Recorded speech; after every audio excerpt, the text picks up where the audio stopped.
Okay, so hopefully you can hear me well enough. And I apologize if there's any wind or traffic.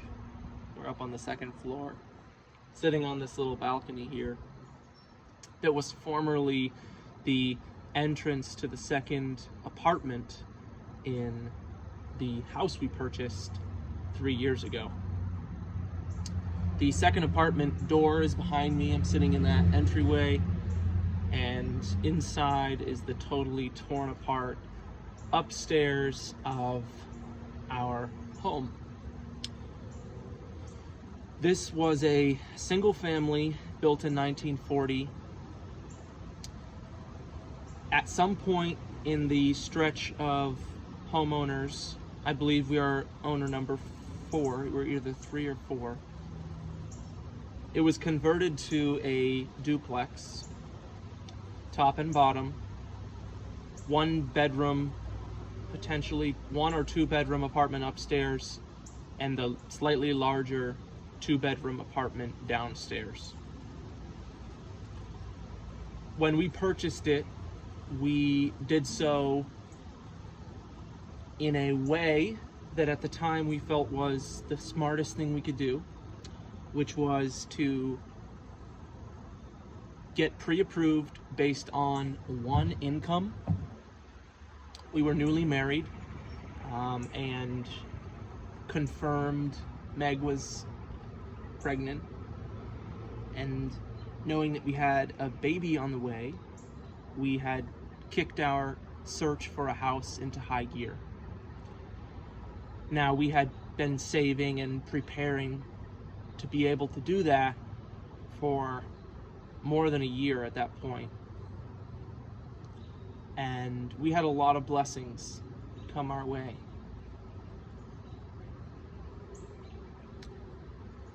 A lot to be grateful for, and a lot to appreciate. Looking back on that time, not even more than 4, somewhere between 3 and 5 years ago. We've been married almost 3 years now.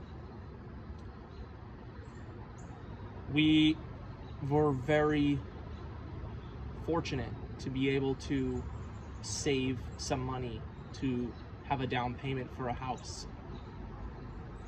And this is a modest home in a neighborhood where I think we own 0.5 or potentially 0.3 acres. Homes on all sides of us. So not like where I grew up, but similar to where she grew up. And we purchased this home quickly, knowing that we would need to do some work, buckling up for the project that we deemed was necessary, the goals we set, looking at the place. And when you walk into a place, you visualize how it could possibly be if you're going to do some work to it, if that's the kind of move you want to make, I guess. So we purchased it and we dove in, and we just barely finished the work we wanted to do on it before baby arrived. That was a big push for us. I remember working and coming up here several days a week. We lived about 20 minutes from here with her parents at the time, and I came up here as often as I could possibly bear to come to work on things, and then every weekend, of course. And we did some remodeling in the kitchen, and we went for we did some other small paint kind of cosmetic stuff, and a lot of cleaning. And so now, when you purchase a duplex or a multifamily, the rent from the tenant is counted towards your home buying power, your mortgage ownership. So we used the numbers that we had in that situation to assist the buying process. It's kind of like a grouping together of your income and the income from the tenant rent payment. We went ahead with the purchase, and in the subsequent months we came to realize that A, we did not like living below a tenant, and B, the tenant that we lived below was not like us, was not the type of person that we really wanted to spend much time around. A lot of big, glaring, obvious differences in how we went about our daily lives, and so ultimately we asked him to leave. He was a single occupant. Now, without going too in the weeds, he left, and there was no major trouble.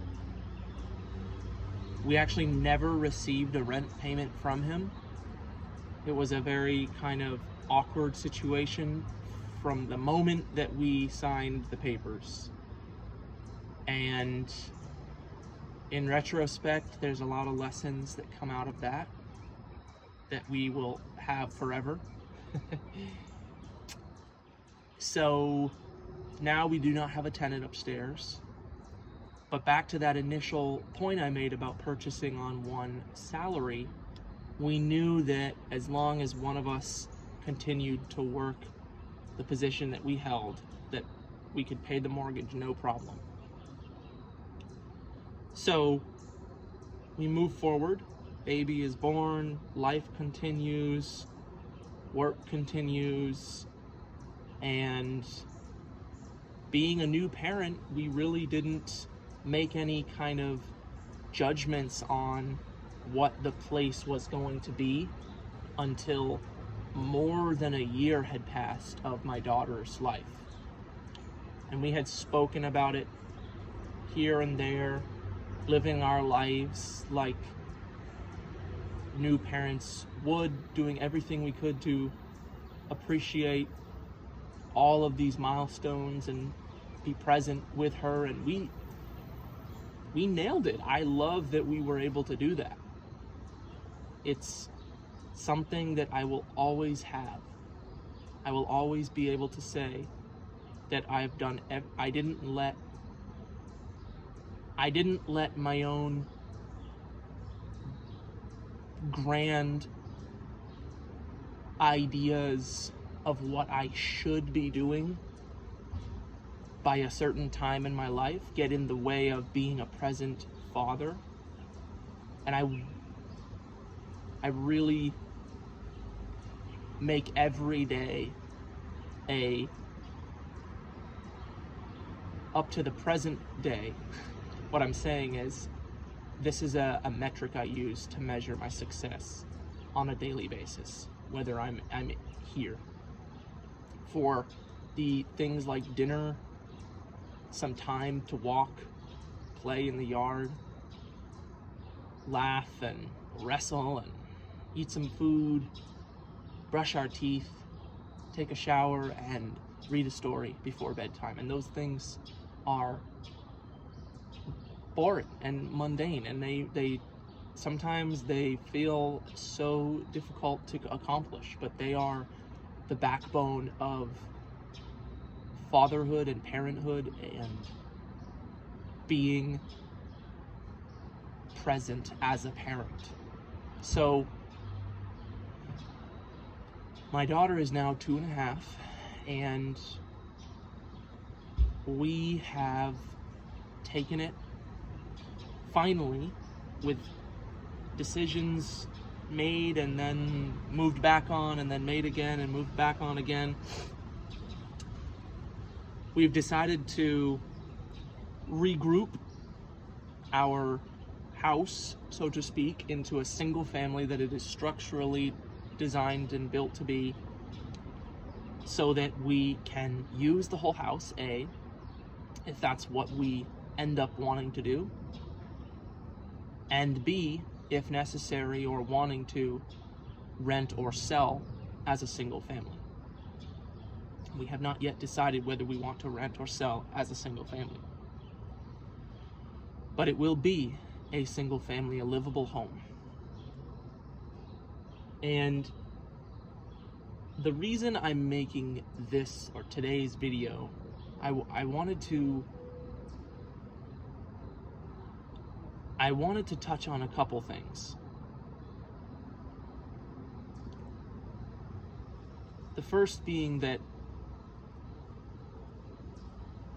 I have experienced a lot of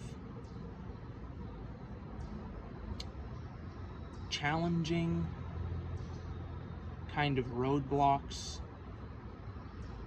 in the way of along the way to pursuing what I imagine is an ideal life. I really didn't plan all of this, and I say that with some hesitation because there are some pillars in life right now that I have always held in my heart as true kind of marking signs of a good life. Relationship with a best friend, my best friend. I was able to marry my best friend and start a family, and we continue to grow that family. And God blessed us with a beautiful baby girl who is growing like a weed and just astounding us every day with who she is becoming. And God blessed us with another pregnancy, and we will be parents to 2 babies we will be a family of 4 in January. So I'm conflicted because on one hand I want to rest into and settle into the sheer beauty that life is right now.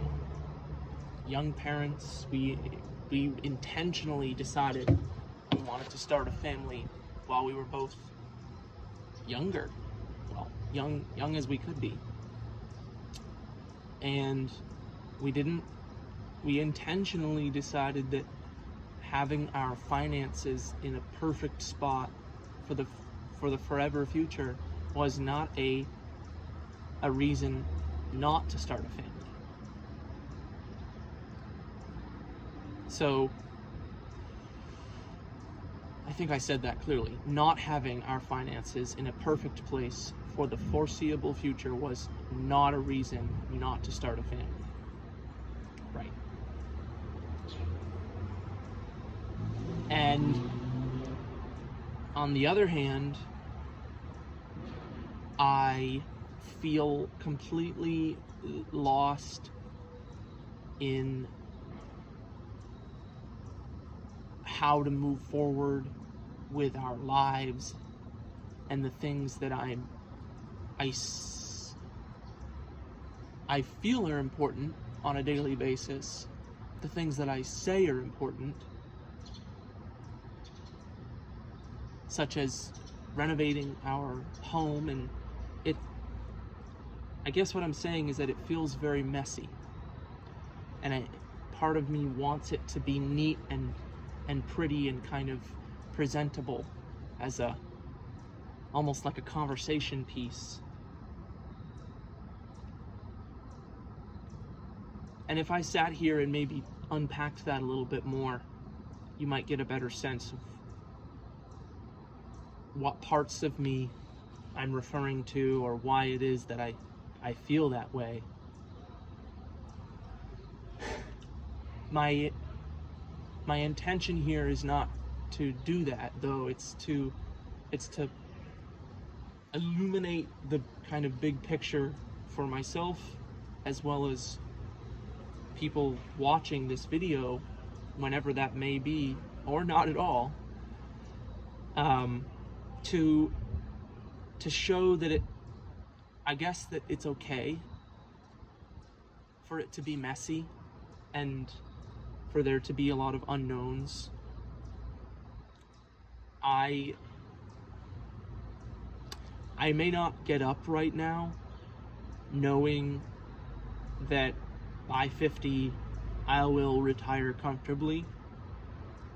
I get up knowing that I get to be a father and a husband, and that I'm excited for our next baby, and that I can pour my sweat equity into something that I will actually live in, and that my kiddos will live in, and that will keep us safe and warm. And while that is messy and uncomfortable, and as much as I want it to be flashy and sexy, it's really not.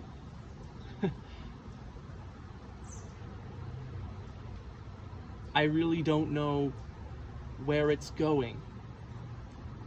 I cannot see that far ahead. I do know, though, that I can continue to make a little bit of progress on this project, and that I can help people around and earn money, and that I have a tremendous force for good in my heart that no one can take from me, that I have a relationship with my Father in heaven.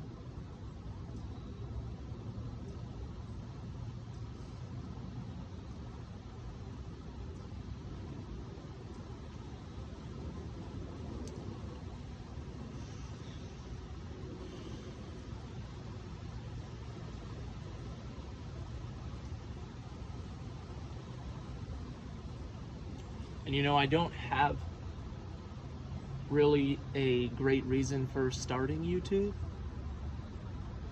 I have made other attempts at things that I thought might take off. I really did them, though, for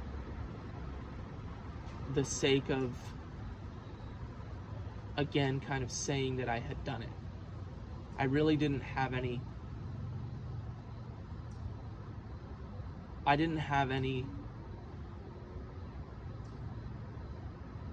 didn't need to do it.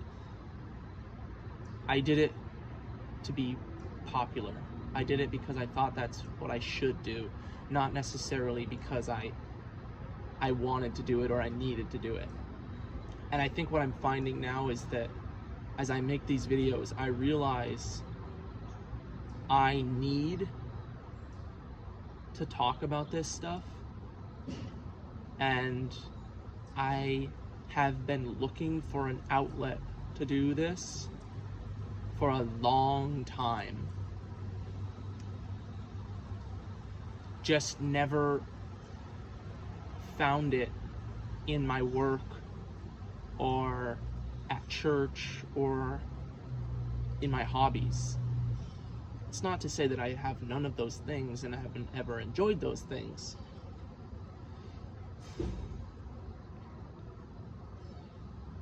I think that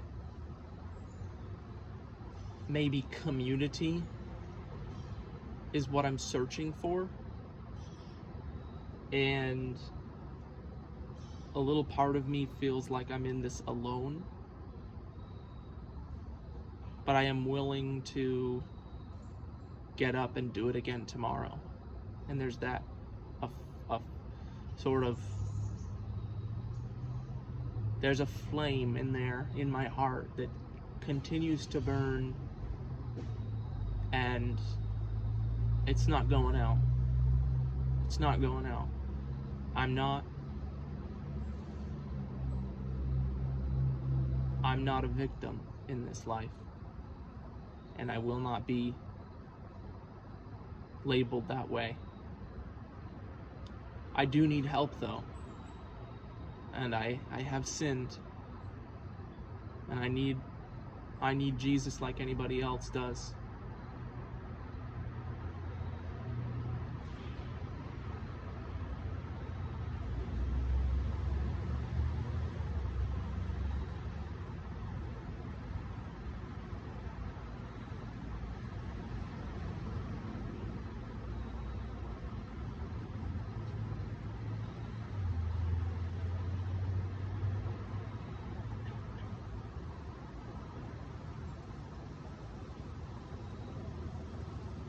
Yeah, so here's to another day.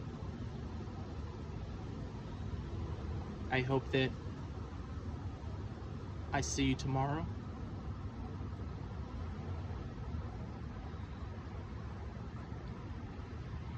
Look around you.